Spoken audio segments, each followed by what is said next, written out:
You're listening to Ka-Pow, the pop culture podcast.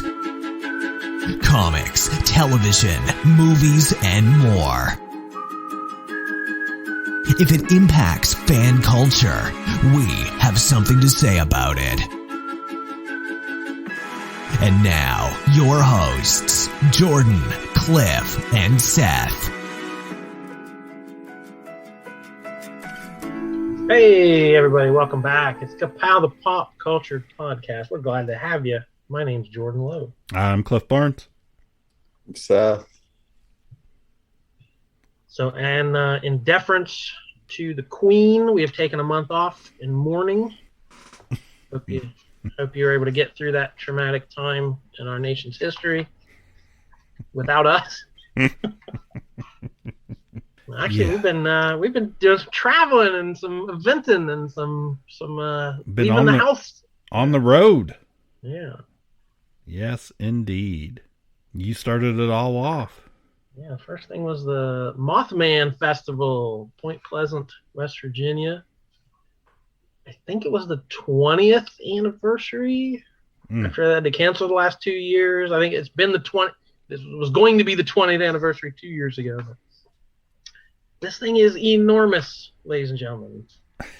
I saw anywhere, but someone estimated about 15,000 people. I saw one place said could have been up to 25,000 people, like on a tiny little town in West Virginia, just descended for the whole weekend. It was insane. I did not get there early enough.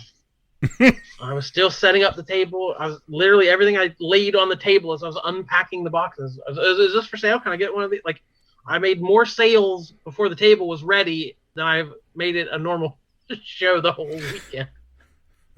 Yeah, we had our new comics, Pro Comics, the Moth book, which was the reason for the success. People love the Moth tie-in story that we did, kind of a sci-fi reimagining, kind of a superhero, supernatural mashup between an old public domain hero from the 40s and the myth of the Mothman in Point Pleasant. So that's actually, you can get the primer issue right now at soprocomics.com. And it has a flip cover. You get both covers.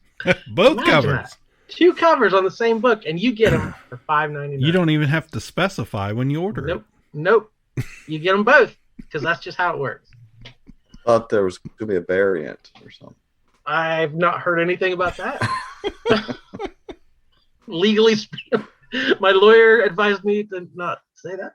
Oh, but I wanted the homage cover. And you got to look at it. You got to read that side upside down. Now, it was a fun time. A million people. Everything to do there. Had a line 3 blocks long. It was crazy busy.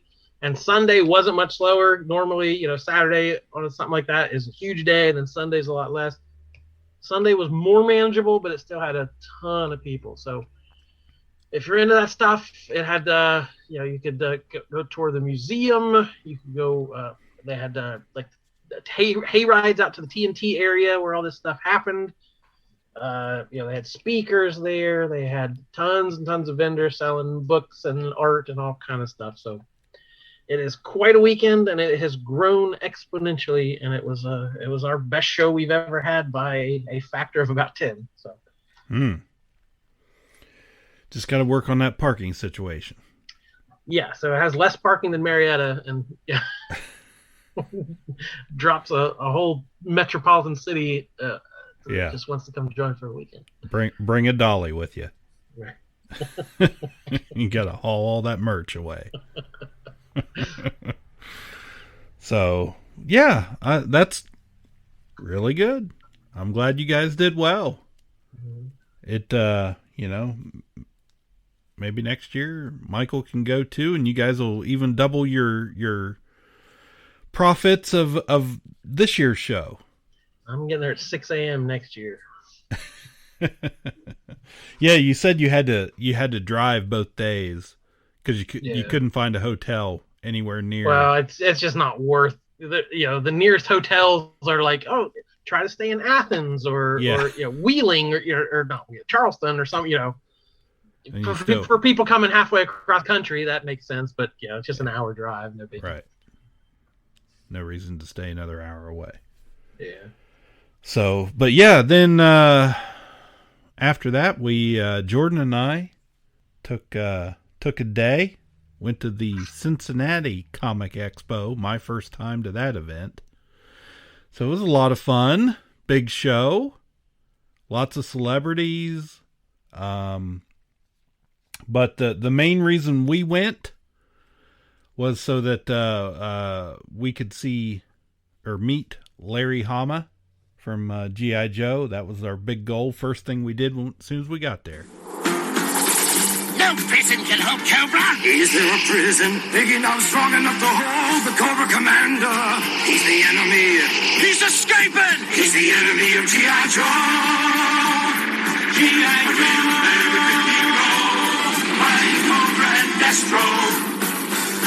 Our new team is ready, Commander. No, Destro, not quite. What does Cobra Commander mean? Find out in the further adventures of G.I. Joe from Marvel Comics. Friend of the show, Larry. Friend of the show, Larry Hama. So we didn't recognize him. No, I was surprised too. I was surprised. They ask about when I mentioned he said, "Well, where are you from?" I said, "Marietta, Ohio," and he said, "Georgia," and I said, "No, Ohio." So then he so yeah, that was my I like cons. I don't want to look around, but he was the main reason I went. The main reason I would go to a con that far away is because I wanted to meet Larry Hama. So yeah, that's the first thing we did going through the door. Like, okay, before the line forms, and there was always people at his table, but he never really had a line. Of course, no. Chris Claremont was catty corner from him, and he had a line. Yeah, always. As we know, he's a very slow signer, Mr. Claremont. So he had the longest line all day. So I think there was one guy standing there when we got there. Yeah, there was only a couple people around when we walked up there. So here I brought 5 books with me, and I only got 4 signed by the time things were all said and done. So Jordan? Yeah, that's it. Jordan. Yeah. I pull out my G.I. Joe number 3, and I just lay it down there. I was like, I try to I don't know, this is like the unspoken thing. Like, I need them to realize, like, I'm not like all these other people, right? Like, right. You're going to say 1,000 totally people different. today, but, this means, this is important. I get you, Larry. I get you. So I tried, this is the first comic I ever owned. I've read 1,000 times, I'm not there to flip this on eBay. I'm not there for any of that nonsense. So, I want him to understand this is meaningful to me. He doesn't look up from his signature. Okay. Probably the first comic book I ever owned, starting me in a lifetime of There you go. You got to let it dry a bit. If I get personalized. And so on the website it said personalized autographs are free. Mm-hmm. Didn't specify quantity or anything, but if you got issue 1 or 21 signed, there was a premium, which those are the comics most people would resell or whatever. That makes sense. Fine. Okay, so no emotional reaction to this being important to me. So then I dropped down the Wolverine issue, part of my favorite covers. Yeah. Yeah. Signs it, no comment. I had another one of the more modern ones. I already had the artist's signature, so I just got his signature on that one. Okay. So after the second one, he goes, now after 2, there will be a premium on these. I was like, oh, okay, that's fine. I'll pay. Yeah. I'm being greedy. I'm getting 4 comics. That's when I put the 5th one back in my bag. I'm like, okay, I'll just get. Oh, not a problem. Let me put it this way. Yeah. So I'm like, okay, fine. So I hand him this one. This was a variant cover of G.I. Joe 0. It had 3 different short stories when they relaunched it at one point, and had the G.I. Joe book, the Cobra book, and G.I. Joe Origins or something. So it had 3 stories from 3 creative teams. And he looks at it for a minute. He's like, I didn't do this one. After he signed it. He signed it, and then he goes, I didn't do this. Signing it. He's like, I didn't do this. He kind of flipped through it a second, didn't recognize it. He was like, I didn't do this one. I was like, Larry, do you really think I'd bring you a book? Like, do you know how mortified I would be to hand you a book that you didn't do? Like, you don't know me at all, Larry. Did we not just talk about this G.I. Joe 3? We go way back. I was like, oh, that's the Zero. I was like, that's just the variant cover of the Zero issue. I just really like that cover. And like, he'd already got finished. Like, he didn't care. He didn't care that he didn't do it. Nope. That's because on it. Whatever. He's like, look at this guy bringing this stuff over here. I'm not feeling great about this whole interaction. I've muffed it all. I needed a rehearsal with Nathan Fielder. I should have practiced this before I got there. So we get post-road picture. He's nice enough. Cliff snaps our picture. I step out of the way. Cliff steps up. G.I. Joe 21, the one with the premium, right? And Larry says, this is one of the premiums. Yeah. And I say, no problem. Don't worry about it. And he didn't charge Cliff the money. He just signed it. What is that? Why? He charged me. He had your money. I made a fool of myself somehow in his eyes. But Cliff just skated by, got a free signature. He's like, yeah, he looked at Cliff's. He's like, yeah, I did this one. Yeah. That's what it was. This guy knows the actual stuff. Yeah, it's pretty sweet. So I left that table in a little bit of a daze. Like, that didn't go how I wanted to. But the day ended on a high note. He had a panel at 1 p.m., which Cliff had to remind him to go to, right? Yeah. Yeah, so after we got our stuff signed with Larry Hama, we went through and, just through the con and kind of split up there for a little while, and then we met back up for lunch. And right before that, I had Brandon. I was going through some old G.I. Joe comics in one of the vendors, and I picked one up. I thought, you know what, I'm gonna press my luck here. I'm gonna find one I like here, and even if I have to pay a little bit more for it, and have him sign it, because he was just sitting around doing sketches. He didn't have anybody in his table I could see him. So I went back and I ended up having this whole conversation with Larry Hama about some ex-girlfriend from the late 70s he had in Columbus, Ohio, after he figured out that we were from Ohio, not Georgia. And we had this weird conversation about how Columbus, and it was the most plain city, most common city in the United States, and that's where they tested out all this techie stuff back in the day. I was like, okay, great. Sounds great. And I said, now you're doing a panel today, right? And he's like, oh, yeah. And then he kind of looked at it, he goes, oh, it's in about 40 minutes. He goes, thanks for reminding me. So we went to this panel, and the panel was really good. It was a lot of fun. There couldn't have been more than, I don't know, maybe 20 people. 25 people in the whole thing with us.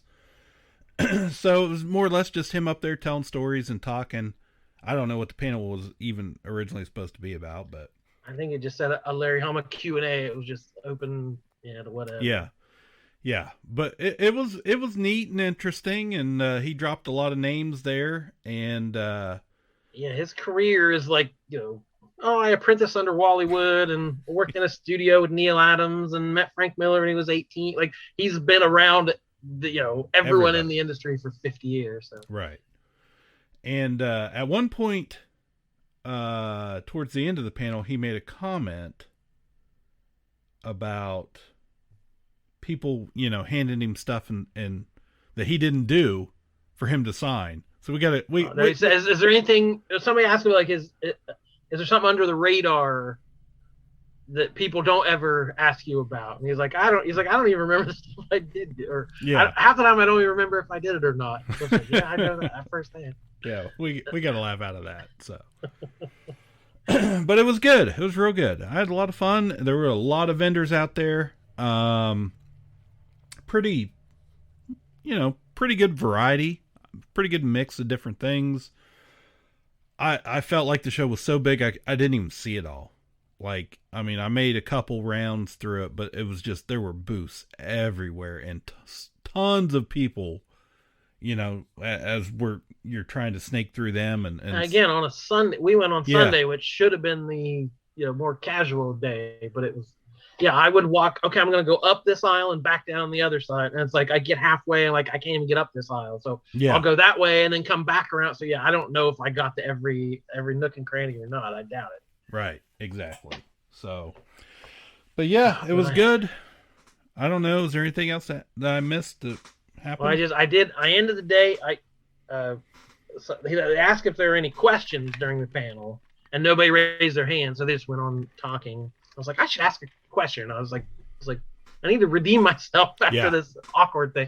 So a guy asked the question. So at the end, they're like, we got time for one more question. So I raised my hand. I was like, and I said, I just wanted to congratulate you on 300 issues of G.I. Joe. And there was a smattering of applause. I was like, I got an applause line. All right. And I said, you've done almost as many at IDW as you did at Marvel. I was like, what was the original plan? I was like, was there a set number of issues you were supposed to do, or was it this open-ended? And he talked about how much he loved working for IDW, and that it was, they never told him what he could or couldn't do. He wasn't trying to push the envelope, but they just left him alone until whatever kind of story he wanted, and he appreciated that, so he just kept doing it. And then he said he had just finished the script for 301. Yeah. Which was, I think, a little bit of news, because they haven't even announced who has the rights now to G.I. Joe. It's leaving IDW. Right. So I don't know that anyone even knows that there's going to be a 301, but he's written it already. So he's ready. We were the first to know. So, quick good trip. day. Quick trip up and back. Couple good anecdotes out of it, and some autographs. Got those Batman the Animated Series folks on a poster. Yeah, Jordan got cool. A bunch of stuff signed. I did not. I dropped more money than I wanted to. I think I described it as I spent a reckless amount of money, as I think how I described it. But you only live once, so right. Yeah, Jordan had made the that comment. money going to keep you warm when you're old. A poster is. He made the comment as we were coming into town about the amount of money he had on him, and when it was time to leave, he said, I can fold my wallet in half again. I think it's time to leave. Because I was getting ready the night before, and I had all this change from Mothman Festival, so most of my cash was 5s and 10s, and I tried to, my wallet literally fold. I was like, all right, I've never had this problem before. Yeah. The adventure continued. I remedied the problem real quick. Look, do you still use a wallet like that, a folding wallet? I do. I still have a regular traditional. Now mine is it's I don't know how to describe it. It's a little larger, so it flattens out more than like I've had some wallets that, especially if you've ever had one of those trifold ones, it's like a meatball in your back pocket. It's terrible.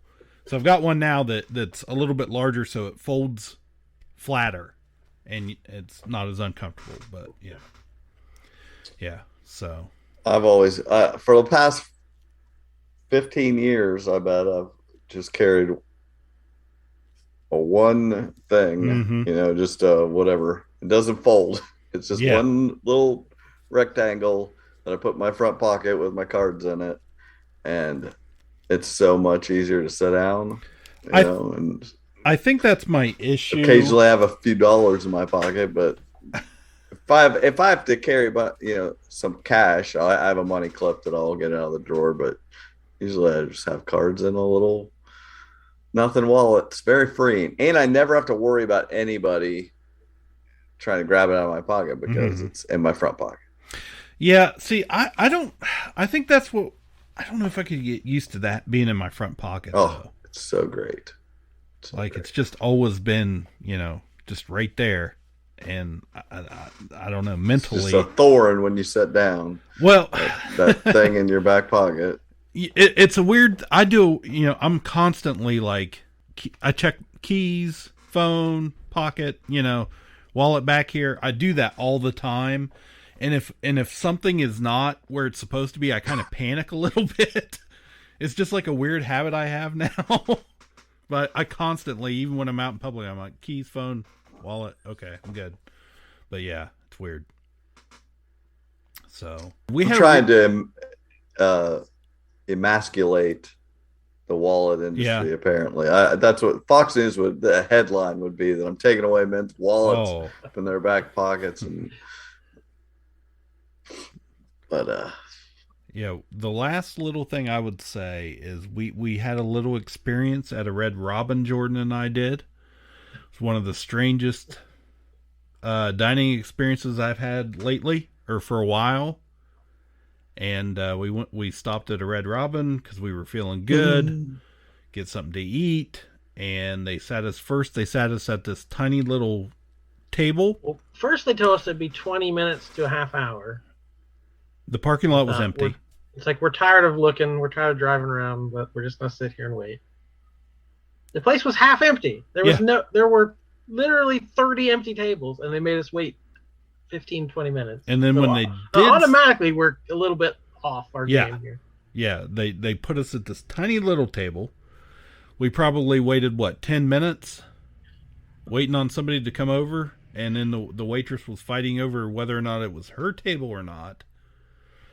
And then they could not take our order because the little digital machine on the table, I don't know what the problem was there. Somebody hadn't paid before us or what. They ended up moving us to another table. I don't know why they just couldn't switch the little machine out, but whatever. They put us at a normal size table, and the food was really good once we got our food, but we had kind of a strange server. And and I didn't understand. The server was this weird middleman between the robots and the kitchen. We're like, our server didn't service anything. No, we asked, hey, can we get a refill and some napkins? And she had to type it into a computer, and then somebody else came out of the kitchen and brought the refills and the napkins. A different person every time. Yeah, so I don't quite get. Yeah. Why can't we just push the button and cut you out entirely? Right. So then self-checkout. Yeah. Pretty much. She came over and we're like, brought her checks over, and we're like, yeah, we're ready. And they just expected us to, pay with a card, which neither one of us was going to do. We both had cash. They didn't hear the wallet stuff. Yeah, exactly. You guys both fucking whip them out. Should have seen her face. Yeah. Yeah, no. My bill was like $17. So I was like, can we pay in cash? She goes, yeah, sure, right here. I'll take it. Hand her a $20 bill. She takes it. Doesn't attempt to make change. Just looks at me. And she's like, oh, do you want change? And I'm like, no, just keep it. If it's going to be that way, I don't split it with the robot. There's going to be 5 other people that have to come out and give me each dollar bill back. I don't want to. I've spent enough time here. And then I made the mistake of asking for a Coke to go, and she just stood there and stared at me. And I literally said, "Are you going to go get it?" And she goes, oh, no. And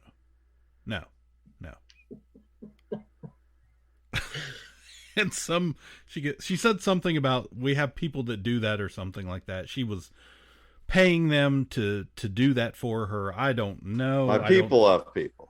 Yeah, I don't know the logistics in the restaurant business, but yeah, somebody else came out and brought Coke to go. So that was it. It's interesting. Yeah. Seth, you got out to a concert, didn't you? I was just thinking about where we ate beforehand. We ate at some, I don't even know what it was, some fucking restaurant. But we walk in and there's like a bunch of people standing in the lobby, and they said it's going to be 45 minutes. And it looked like there was no one in the restaurant. That's how they get you. And Nick's like, it's 45 minutes. It's like, no, it isn't. I was like, we're sitting in the bar. We went up, walked up, and just got a table in the bar. Like, It's like, look at all these suckers standing out there waiting for a different table. But that's my restaurant story. Then yeah, I went to this was the 9 Inch Nails concert, Hall of Fame concert they were going to do a couple years ago, and they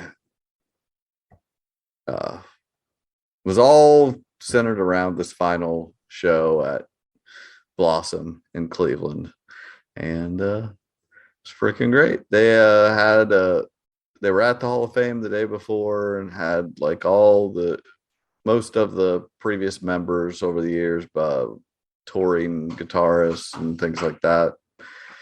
Yeah, the one guy, I think there was some tension. I think Trent had told the one guy, Richard Patrick, to when he left the band in like '89, he's like, "What am I gonna do?" He's like, "Go deliver pizzas, whatever." Well, that guy went on to start Filter, and their big song was "Hey Man, Nice Shot." But he anyway, I didn't put two and two together. When we were at the concert, which was phenomenal, it was great, we're having a great time. And then the last 5 songs or so, they played a tour debut of Eraser, probably one of my favorite 9 Inch Nails songs. And then they started bringing, you could see the camera on the guys in the backstage. They had all these old members there, and they brought them out one at a time. They ended with him, and he came out right as where the lyrics would start, well into the song, and he sings them. This Richard Patrick, which, if you don't know, he is the brother of the T-1000, Robert Patrick. So he got out there and sang, and then they played "Hey Man, Nice Shot" with 9 Inch Nails as the band, and that's never happened and probably never happened again. And so it was a great concert. It was great. Nick said it was probably his best concert he's ever been to.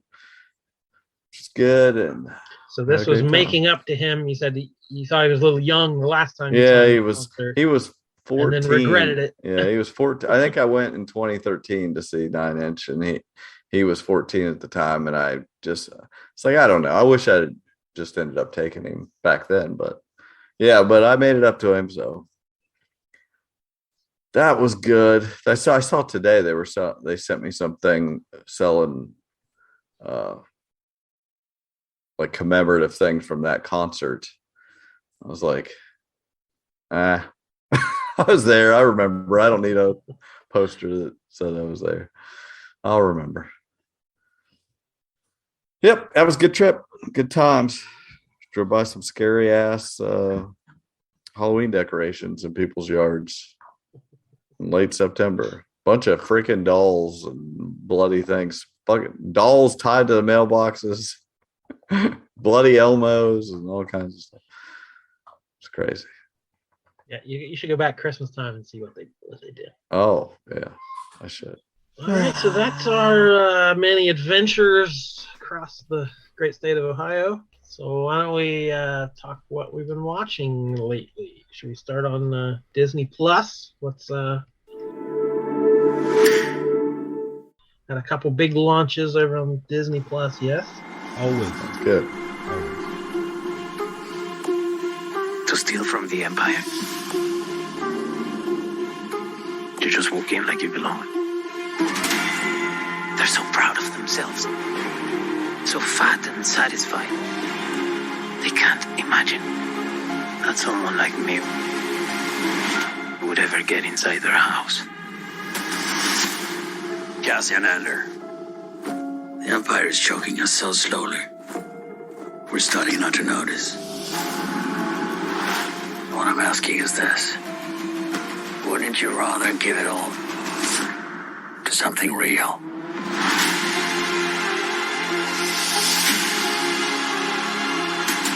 I need all the heroes I can get. For the greater good. Call it what you will. Let's call it war. With Andor, Star Wars. With all the Ewoks? Andor. I wish. I was trying to get you. Yeah, you're all hyped to talk about Andor, and then I mentioned the Ewoks. You're missing out on Andor. Oh man! Oh, When's that coming out?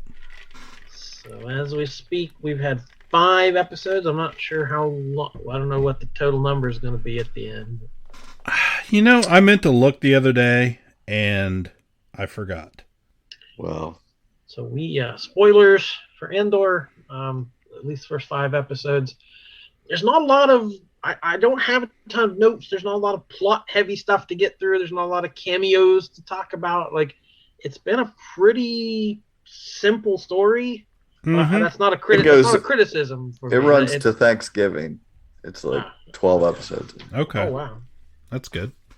We're seeing the, you know, the dark times, the kind of the kind of boring day-to-day stuff, a lot of it of the Empire, you know, just running it, and you know how they're sure big, bad, and evil, but so before there's a full-on rebellion. Yeah. And it's a lot of it's not just Empire. Some of it's just like corporation armies. Like, they're not real clear on that. Those aren't just all Imperial groups of guards and stuff. I think it's more like the corporate. Their corporate security, yeah, forces, which is an interesting thing because it makes sense on some of these. You know, you would imagine some of these planets that are not in the central part of the galaxy. They're on the outer, you know, mid to outer rim, and rather than, you know, while the Empire is still growing and sieging power, that they would use things like corporations to do part of their dirty work, you know, like subcontract them out almost. So yeah, this story is not lightsabers and force wizards and space battles. This is more day-to-day kind of it's a side of Star Wars I haven't seen before. You know, day-to-day life on a couple different planets. There's a very urban, you know, Coruscant. We get some, you know, some of the wheeling and dealing there. We get, you know, some of the, you know, this out of the way garrison that the Empire has. So it's just kind of a street level view of Star Wars rather than, you know, the war parts that we used to right. do. And a great, you know, I really like Rogue One.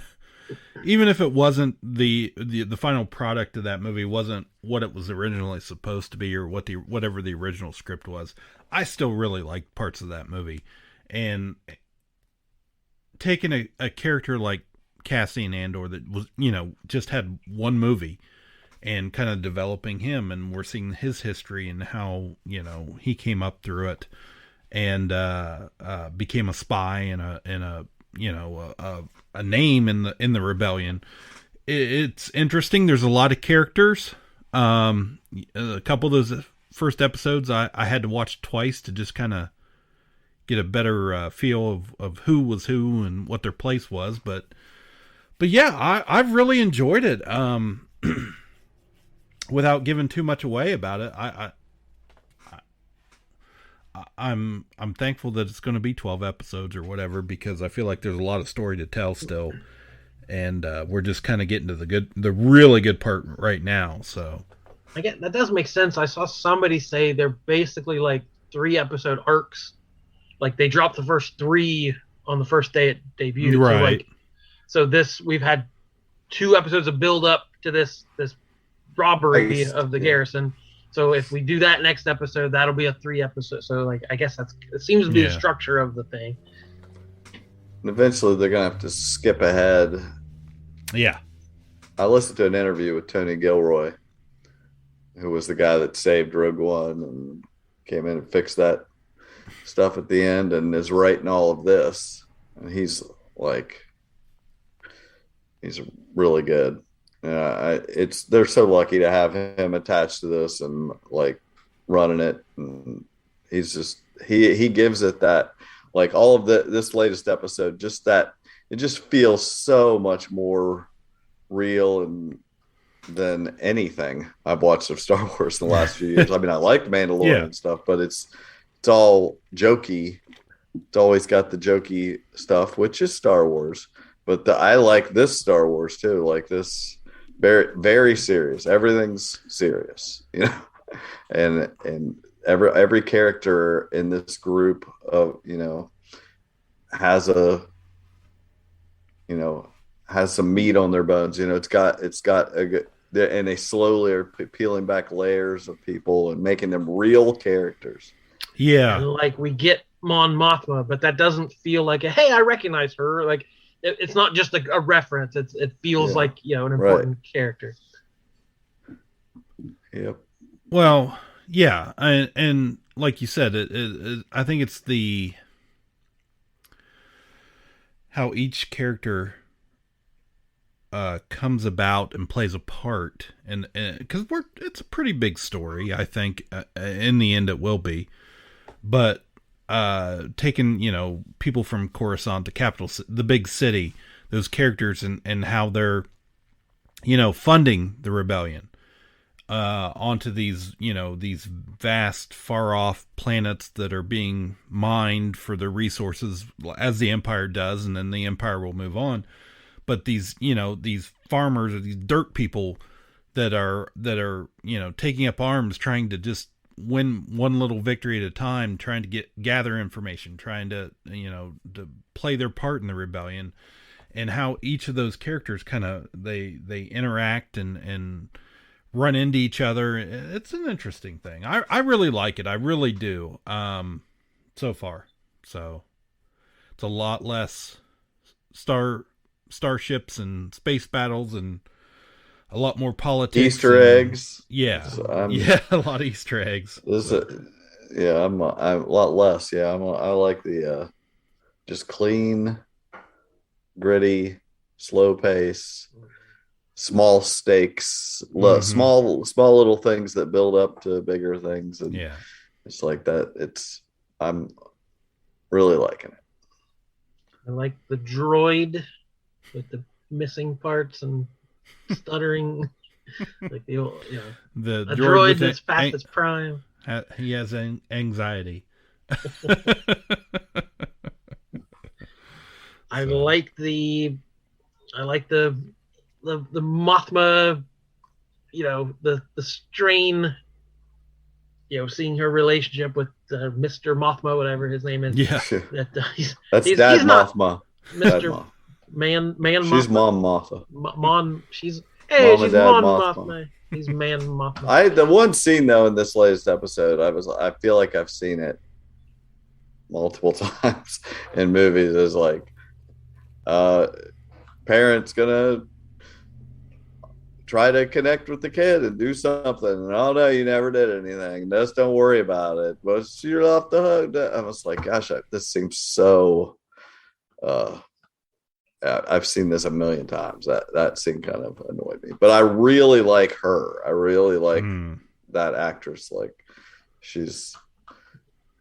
Yeah, we're getting the complication of, you know, in this very public role, how does she help the rebellion, like, you know, without endangering herself? And then her idiot husband who's just like, yeah, I'm not really into politics. That's everyone who says, you know, someone with the privilege to not have to worry, you know, the stakes don't matter to him. That's like anyone who says, I don't follow politics. It's not important. Yeah, because it's not impacting you directly. Right. Like, that was a good little moment there between them. Yeah.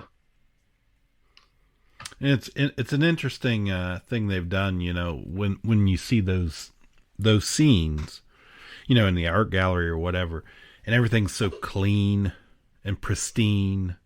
You know, the car or the speeders they're driving around look like, you know, immaculate. Freaking awesome. Yeah. I love that I love that her vehicle is just like this, you know, sleek. Yeah. She's like in the she a rich bitch. I love that. And then we don't get a lot of that in the movies. We get the rusty old spaceships. You have to bang on the sides to get to work, like, which I love about Star Wars, the lived in retro universe of it all. Yeah. And so I it's cool to see the opposite side. Yeah, it was that and the nice very sterile Empire. Everything's just white and gray and yeah. And then we have this whole set of characters that are literally living in huts down on the planet, conspiring, trying to stay unnoticed and hide their guns and weapons from the TIE fighters flying by. So when you see a freaking TIE fighter, it's a big deal. Like there's when that TIE fighter came tearing across there, I was like, that was awesome. Like just the little bits of it make it feel so real and lived in. Like you could be, you're just these people living in the dirt in your huts, and like this technology is just up there.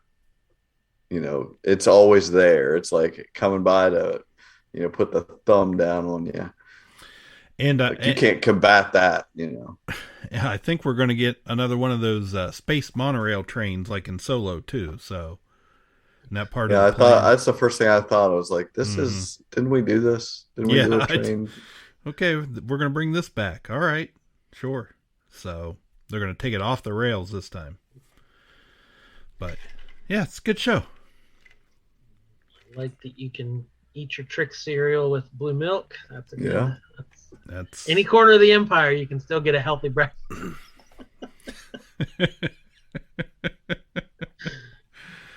Oh. Yeah, I could see. So I could see Star Wars fans not liking it if you're not into the day-to-day stuff and you want to just see Jedis fight Sith. That's a valid opinion, but I could see fans really digging into the lore of all this, and like we're getting the very nitty-gritty. What the prequels did wrong about Imperial trade routes and all the stuff that was just not interesting. Well, I feel like this show's doing much better. That's interesting because as you say that, I hear George Lucas, always saying, well, he made it for 12-year-olds, but yet I feel like this is like more adult Star Wars because like, hey, they said shit. There's a guy that says, oh shit. Like this has to be for adults in Star Wars. Yeah, kids aren't going to like this. No, a guy at work was like, we sat down to watch it. My daughter was like, this is boring. Like, well, don't you see the piping on his uniform? Look how right. that is. Right, exactly. Didn't they even say that? They even said piping. Like, he added his own piping. Like, that's my kind of office. Takes pride in the uniform. That's right. I like that. I like that they're still focused on that character. Like, where it's ultimately going to, they're going to obviously come back around together at some point. Yeah, and that guy, okay, he's the villain, right? But what has he done villainously? Like, he's trying to solve a murder. Like, he's trying to do his job and get to the bottom of this crime. He might end up being a in the rebellion at the end for all we know. That's what I keep waiting on. I want to see the rebel uniform. Yeah. Oh man. Can you imagine? He's like, wait, just let me rip this piping off my old uniform. Put it on this tunic. You'll have the shiniest X-Wing pilot. They're like, you can't be out here. Hide him under the tarp. Yeah. TIE fighters love piping. They can zero right in on piping. They'll see it every time. Ugh. Yeah, they're gonna retcon it so he's like at the Battle of Endor or something. Is like one guy in the camo with like shiny piping all over his He'll have the cleanest uniform there. Yeah. He was there the whole time. Fun stuff. So, speaking of adult themes, you guys all caught up on She-Hulk? Yeah. We still loving it? Got the ketchup and mustard suit for Daredevil. This show's only 9 episodes. So we are at episode 8 as we record. So we've only got one left to go this first season.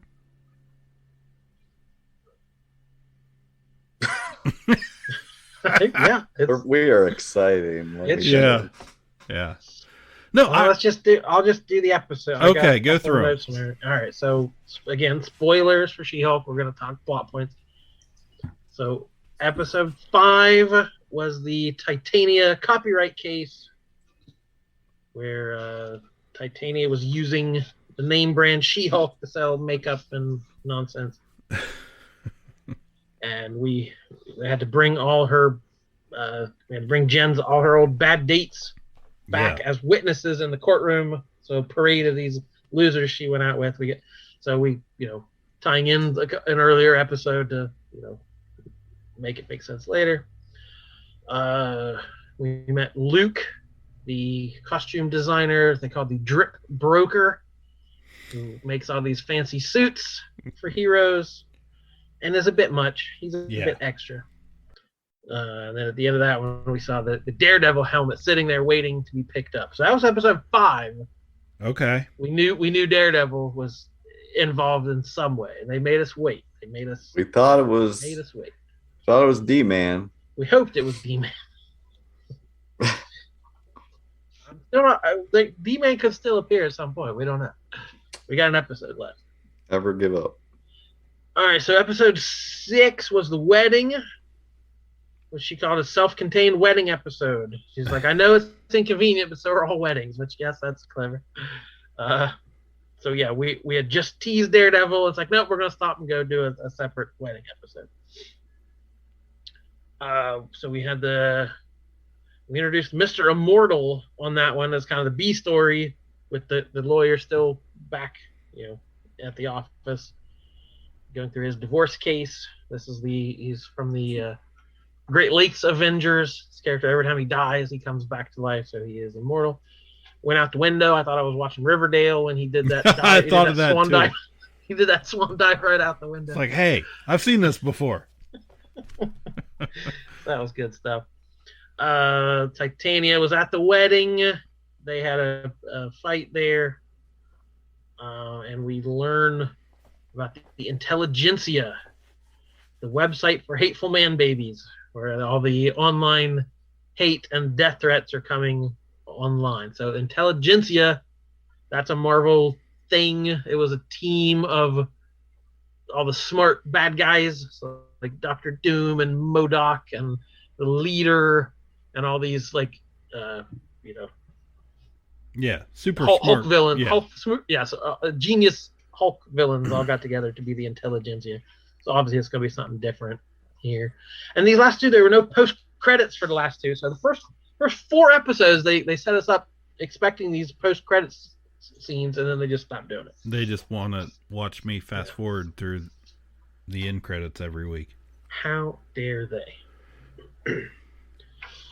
So episode 7, this dude Josh that she met at the wedding. There's a dating montage of them getting to know each other. But she gets called away, and the majority of the episode is at Emil Blonsky's retreat, where he's trying to help this team of super weirdos, including Man-Bull, who was a weird lab experiment, don't ask, and El Aguila, who is not a matador. And they are possibly codependent. They're still trying to work that out. Then we had the Porcupine and Saracen, who might be a vampire, who I'd never heard of before. But one of the books I bought at the con, I was flipping through and I saw some reference to Saracen. I was like, holy cow, how did I pick the one book this dude is appearing in? It was like a Punisher book, too. I don't know why the Punisher was worried about a vampire, but hey, whatever. And then the Wrecker was there. So one of these dudes that Jen had fought earlier with the enchanted weapons was also there. But they decided, to try to work through their issues, and Jen joined the group therapy. They talked through things and got to trying to heal each other.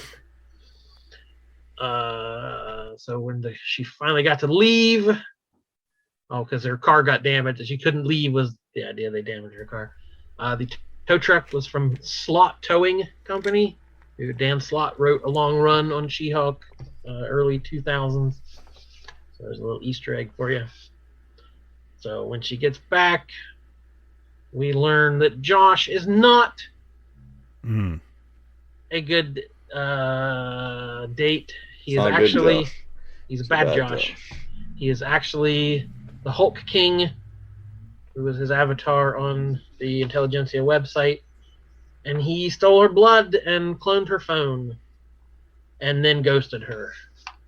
Bad Josh. Don't trust anyone named Josh. Never have. Nope. All right, so the last one we have seen was episode 8. And we got Leapfrog, who's a good comedic villain to bring in, sometimes hero. So they are suing this guy Luke, who made a faulty outfit, they say. And we see who is the opposing counsel? None other than Matt Murdock, Charlie Cox returning to the role of Daredevil. Jen looks at the camera and says, "Who's this a-hole?" Which I just loved it. That's great. Everyone's waiting for Daredevil, and she's not having it. They get into a fight at some point. Obviously, the heroes have to fight first before they team up. She makes fun of his ketchup and mustard color scheme and wins the court case. So the guy goes from trying to be a hero to being a villain, and he kidnaps Luke, wants him to make a new outfit for him. Both Jen and Matt end up at the same place to rescue him. We almost get another Daredevil hallway fight. Almost. They set it up perfectly. We're going to have a hallway fight. Oh, no, Jen interrupted it. Again, subverting what we think the fans want to, thumb our nose a little bit. She goes, She-Hulk smash. There's chemistry there. They end up hooking up. Matt ends up walking home with a walk of shame. And you think the episode's over, but it's not. There's something tacked on. There's a scene tacked on, and she's worried that there's going to be a big twist coming in because it's so weird to tack on. I really thought they did that well. They had, what we thought the story would be wrapped up there. Yeah. And then she, her breaking that fourth wall again and talking about what, is something else going to happen? Is there going to be a twist? What's going on? Is there going to be a Red Hulk? Am I going to get fridged? What's going to happen? So we get to the female lawyer of the year awards, which is ridiculous. And she gets, doxed or whatever. They reveal the contents of her phone. Josh filmed their encounter, and she starts losing her cool. And, is she going to play into the hands of the intelligentsia that she is a dangerous foe or not? So we got one episode left. We don't know how it's going to end, but I don't know. I'm still enjoying it for those little half-hour slices. I'm not taking it very seriously. I'm not expecting, a masterpiece of cinema or anything. It's just a sitcom. Yeah, that's exactly what it has been up until this episode, at least the last few minutes of it. And because I was really digging it. I was excited. Daredevil was back, and he was in a suit and fighting along with her and doing Daredevil stuff. And then, suddenly it took a turn there in the last few minutes, and I thought, wow, that's a really interesting way to go with it, to the big bad ends up just being a revenge porn story. And how they did it with She-Hulk, and the female character there's no real correct way for her to handle this, because if she goes ballistic, then, like you said, she plays right into it, and, it's her fault. But if she does the opposite, it's still her fault, and she gets, shamed for it either way. So, yeah, I thought it was a very modern take, interesting way to go with and I'm, kind of sad that there's only one more episode left. Because I feel like there could be a lot more.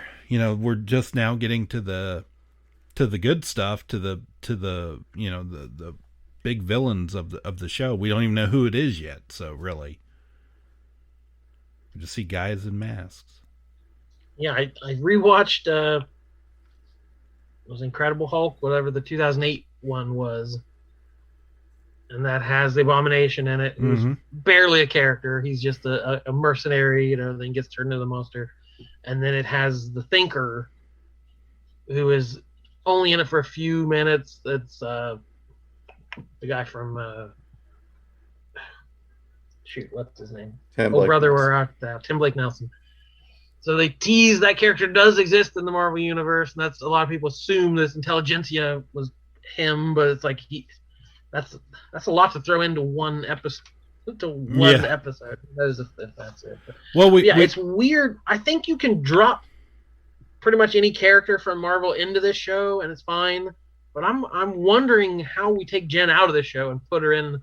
Is she going to appear in some Avengers movie or somebody else's show? Like, it's going to be a strange tonal shift to have her outside of this universe. I don't know.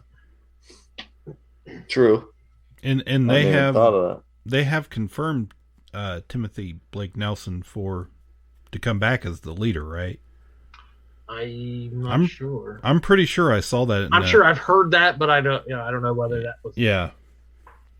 So, but yeah, that's very true though. Like how do you pluck her into a normal Marvel MCU movie or whatever without breaking the fourth wall and doing all this crazy, I don't know.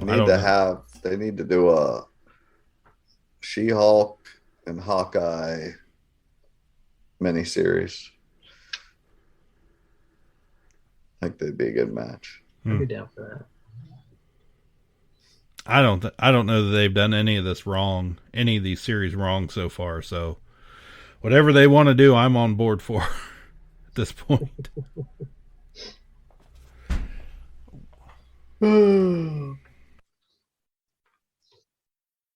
Anything else on the D+? I